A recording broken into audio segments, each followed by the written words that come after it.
देखिए, आपदा प्रबंधन यानी कि डिज़ास्टर मैनेजमेंट एक्ट उस समय पे लगाया जाता है जिस समय पे एक्चुअल में कोई डिज़ास्टर हो रहा हो। जी।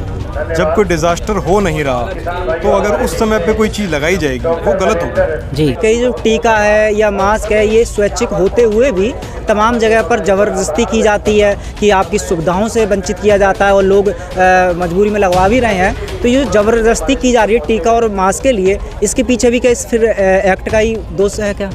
जी।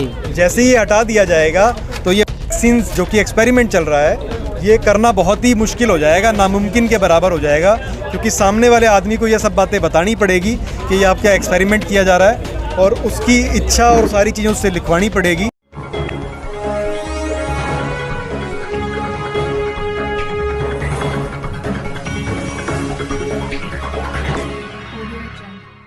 नमस्कार, मैं हूं सुमित आज़ाद और आप देख रहे हैं ग्लोबी न्यूज़।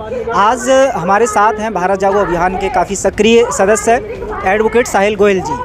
एक अहम मुद्दे पर बात होने वाली है इस वीडियो में और उस मुद्दे का नाम है जो लगा हुआ है भारत में राष्ट्रीय आपदा अधिनियम 2005। इसके बारे में गोयल जी कुछ कहना चाहेंगे। उससे पहले बहुत बहुत स्वागत है साहिल जी आपका। तो मैं जो आप मुद्दा बता रहे थे कि देश में जो लगा हुआ है इस समय एक्ट, ये एक्चुअल में लगना नहीं चाहिए, ये गैर ज़बरदस्ती तरीके से लगा ही दिया है। क्या कहना है आपका इस एक्ट के बारे में? देखिए, आपदा प्रबंधन यानी कि डिज़ास्टर मैनेजमेंट एक्ट उस समय पे लगाया जाता है जिस समय पे एक्चुअल में कोई डिज़ास्टर हो रहा हो। जी। जब कोई डिज़ास्टर हो नहीं रहा तो अगर उस समय पे कोई चीज़ लगाई जाएगी वो गलत होगी। जी। और जिस प्रकार से हम यहाँ पे किसान आंदोलन देख रहे हैं तो यहाँ पे कोई आपदा नज़र नहीं आ रही है इस प्रकार की।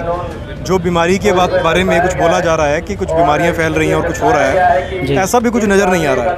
बहुत सी पॉलिटिकल रैलियां हुई हैं, वहाँ पे भी कुछ नहीं हुआ लोगों को। और इन सब चीज़ों के पीछे कुछ ना कुछ तो है, बहुत बड़े षड्यंत्र हैं। जी। और देश के लोगों को इस चीज़ को जानने की बहुत आवश्यकता है इस समय पे, क्योंकि जो आज़ादी की लड़ाई इस समय पे लड़ी जा रही है, अगर लोग नहीं समझेंगे तो वो गुलाम तो बने ही हुए हैं और वो गुलामी की ही मौत मारे जाएंगे।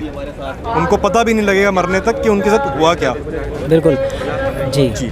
तो दर्शकों को जैसे ये हाईलाइट करके थोड़ा बताइए कि जो एक्ट अगर चलो लगा हुआ है भी, इसकी आवश्यकता नहीं है, लेकिन लगने के बाद इसके दुष्प्रभाव ऐसे क्या हैं कि इसको हटाना क्यों चाहिए फिर? देखिए, जो किसानों के 3 कानून आए, जी, उन 3 कानूनों के पीछे जड़ में कौन था? आप अगर थोड़ा गहराई से देखेंगे और किसान लोग भी अगर समझेंगे इस चीज़ को, क्योंकि मैं खुद किसान हूँ, मैं समझ सकता हूँ इस चीज़ को कि जिस प्रकार से ये कानून लाए गए, रातों रात बिना बताए, बिना किसी डिस्कशन के, ना लोकसभा में राज्यसभा में कोई डिस्कशन नहीं हुआ, रातों रात ये लोग ले आए। इस कानून के खिलाफ आज सब लोग इकट्ठे हुए हैं और आज सरकारों ने ये ऐलान भी कर दिया कि हम वापस करेंगे।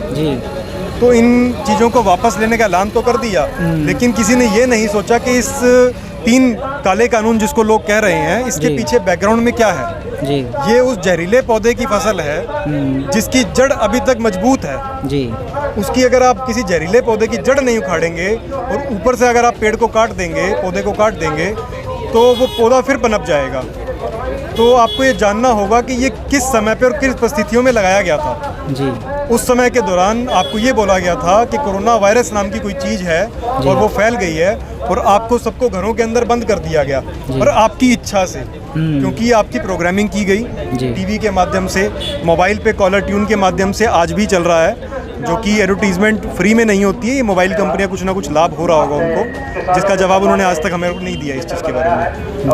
तो इसकी बैकग्राउंड में जो था डिज़ास्टर मैनेजमेंट एक्ट था, जो कि अप्रैल 2020 से लगभग भारत की सभी डिस्ट्रिक्ट में, सभी जिला स्तर के ऊपर लगाया गया और लगाने के बाद उसको निरंतर तरीके से उसको आगे से आगे बढ़ाते चले गए। उसको आज तक जो है वापस नहीं लिया गया। और वो डिज़ास्टर कब ख़त्म होगा? मुझे नहीं लगता है कि ऐसा कोई डिज़ास्टर चल रहा है। तो जब डिज़ास्टर ही नहीं है, कोई आपदा नहीं है, कोई भूकंप नहीं आ रहा और कोई यहाँ पे बाढ़ नहीं आ रही, तो यहाँ दिल्ली में आपदा प्रबंधन क्यों लगा हुआ है? या पूरे हरियाणा में, चंडीगढ़ में, पंजाब में क्यों लगा रखा है आपदा प्रबंधन? ये तो एक अनिश्चित जो है आपकी इमरजेंसी की तरह घोषित कर रखा है आपने, कि जिसमें कुछ अफसर जो हैं जिनका वेल इंटरेस्ट है, वो अपने मन चाहे तरीके से कुछ चीज़ों को लगा देते हैं और फिर हटा लेते हैं।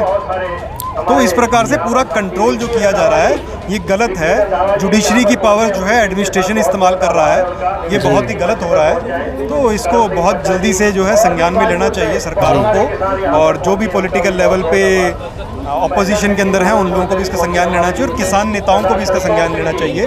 जल्द से जल्द इसके ऊपर कार्रवाई करनी चाहिए। अच्छा, तो ये जो एक्ट लगा हुआ है यही एक वजह है इस बात की भी कि ये जो टीका है या मास्क है ये स्वैच्छिक होते हुए भी तमाम जगह पर ज़बरदस्ती की जाती है कि आपकी सुविधाओं से वंचित किया जाता है और लोग मजबूरी में लगवा भी रहे हैं। तो ये जो ज़बरदस्ती की जा रही है टीका और मास्क के लिए, इसके पीछे भी क्या इस फिर एक्ट का ही दोष है क्या? जी, आपने बहुत ही अच्छा सवाल पूछा जी, और बिल्कुल लाजमी और एकदम सही सटीक सवाल था ये आपका। जी, जिस प्रकार से ये डिज़ास्टर मैनेजमेंट एक्ट लगाया गया है, जी, और ये जो वैक्सीन, ये आपने बिल्कुल सही पॉइंट उठाया जी, कि ये वैक्सीन जो है ये इमरजेंसी यूज़ ऑथराइजेशन के अंदर है। जी, इनको पूर्ण तरीके से जो है अप्रूवल नहीं मिला गया है, नहीं मिला है अप्रूवल इस चीज़ के लिए, वैक्सीन के लिए। तो ये सिर्फ इमरजेंसी के केस में लगाई जा सकती है, जी, और इमरजेंसी जो है डिज़ास्टर मैनेजमेंट एक्ट से जी, मिलती है। बिल्कुल, तो ये एक दूसरे के पूरक हैं।